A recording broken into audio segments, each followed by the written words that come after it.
ગાંધીનગર જિલ્લાના કલોલ શહેર અને તાલુકામાં ફરજ બજાવતા આશા વર્કરોએ આજે પોતાની માંગણીઓને લઈને વિરોધ નોંધાવ્યો છે।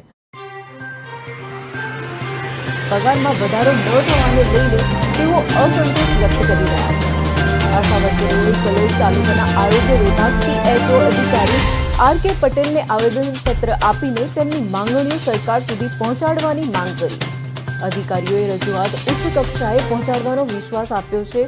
જ્યારે આશા વર્કર ચંદ્રિકા પટેલે જણાવ્યું કે સરકારની યોજનાઓ શરૂ થયા બાદથી તેઓ સતત કામગીરી બજાવે છે, છતાં પગારમાં વધારો અને અન્ય પ્રશ્નો ઉકેલાતા નથી।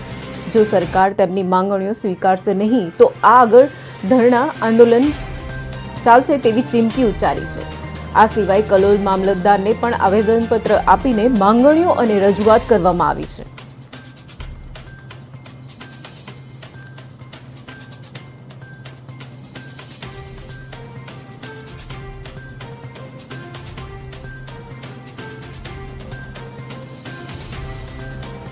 रोज अमे शनिवारे भी अमरा मेडिकल ऑफिसर ने आपी थी और आज रोज अमे अँ block health officer PHO sir ने आपेलू रजनीकांत भाई पटेल एमने कहूँ कि ऊपर सुधी तमारी मागणीओ पड़ता